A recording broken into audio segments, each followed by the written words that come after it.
The summer I was 8, the world smelled of lilac and rain, and the river wore a slow, patient grin along the bank of the village. We lived in a white cottage with a rope swing, and a gate that squealed like a small animal when you pushed it open.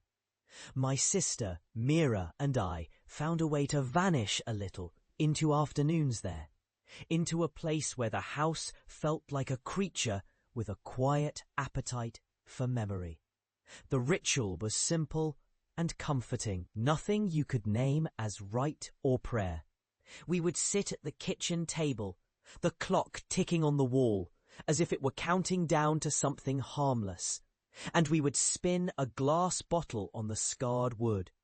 The bottle was clear as a winter morning, and had seen many seasons of our family, hazy days and brighter ones, a marriage or two, a sigh here and there.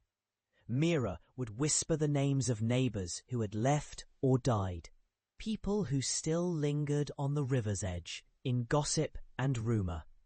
Then we'd watch the cork float away across the yard into the clover and pretend the river had carried their messages away too, to drift somewhere beyond the sound of town and the reach of adults' questions. Mira believed the house listened. I believed the house listened too, though I was young enough to be shy about such belief. We would lean close to the kitchen's back window and watch the scrubby path that led to the shed where grandfather kept the old boat. If the bottle's drift matched our breathing, the house sighed back. It was a contented sigh, the kind you might hear from a dog asleep in the sun, if a dog could be made of wood and plaster and rain. That was the first year Mira's laughter didn't linger after a long day, or perhaps it lingered too long, in a way that shook the hinges of the house and left a thread of chill in the air. The first sign that something else inhabited the cottage's quiet appetite was not dramatic storms or doors slamming shut, but a memory that refused to stay in its lane. On unusually still evenings, if you listened past the chorus of crickets, you could hear a soft, wet sound, like a finger tracing the inside of a shell, coming from the old pantry, or sometimes from the ceiling above Mira's room, where the plaster had learned too many secrets over the years. The river itself grew talkative those days, the current sounding almost like a voice wearing a dress of wind. It told Mira and me stories in a medium we had not learned to mistrust, the stories of people who had once lived there and decided not to leave completely.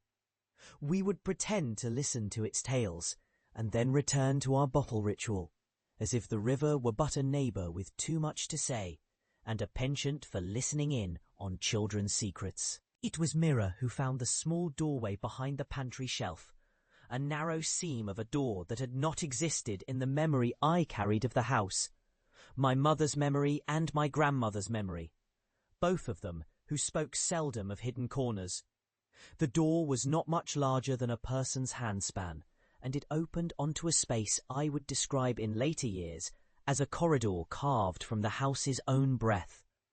The air in it seemed to lean toward you as you walked, and the walls wore their years like a robe. We found the doorway on a day when the rain pressed softly against the windows, and the lilacs outside made the air taste faintly sour, like something sweet that had almost spoiled. We were supposed to tell no one. We did not speak of it at the table that night, or the nights that followed. We did, however, choose a name for the door, a kind of honesty for the secret space, the back hall. Our voices lowered when we said it, as if naming might keep the place from wanting to listen as well. The back hall wasn't used often. Its floorboards sagged as if they carried the weight of someone who had never left, and the air there carried something old, not mould, but a memory scent of rain on stone. I cannot tell you when things shifted from ordinary to uncanny. It is not a single moment, but an accumulation, as if the house itself learned to alter its own tempo, to accommodate the honesty of two children, who had found a way to slide their small lives into a larger, slower current. The back hall remained a secret corridor, but sometimes if I stood still and listened, I would hear Mira whispering from its end, as though she stood there in the dark, the way a person might whisper to a friend in a far corner of a crowded room. Theo, that was my favourite boy from the village, Mira's friend and mine, in the way a summer friend can become a second childhood. Arrived that year with a backpack of questions about the house and a stomach full of summer's courage. He didn't stay still long enough to be a memory. He moved with the quickness of someone who believed the bed would always hold him.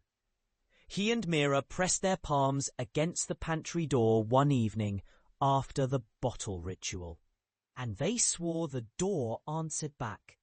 It was a rumour at first, a tremor in the air, a ripple of sound with no source. Then it became a regular thing. The back hall would sigh when the bottle finished its journey, and a shadow would pin itself to the corner of the pantry's lintel, as if someone were leaning there, listening. The first real sign something darker was at play arrived with a storm that turned the river's voice into a thrumming, heavy heartbeat under the sky. The river's breath stopped intermittently, then began again with a gust of wind that carried rain sideways, as if the air itself had learned a different way to move.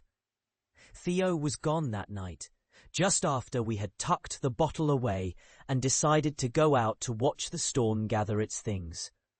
The house did not quarrel with this disappearance. It waited with quiet patience and a certain expectation, as if it knew where to place its thoughts until we told it to forget. Theo did not return. The villagers' grown-ups searched the banks and the marshes. The river kept its own counsel and did not yield to their calls.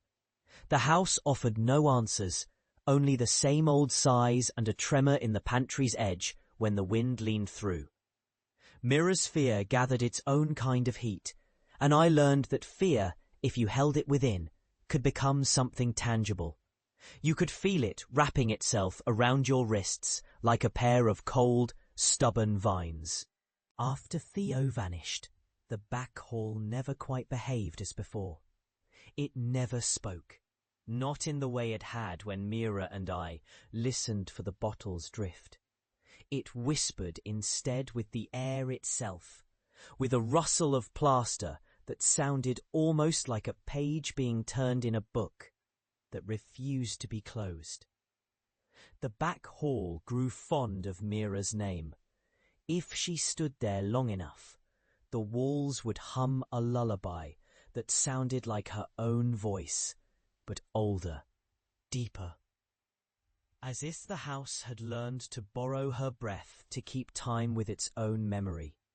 When Mira fell ill years later, I began to understand what the house wanted, in the way a patient wants a lullaby.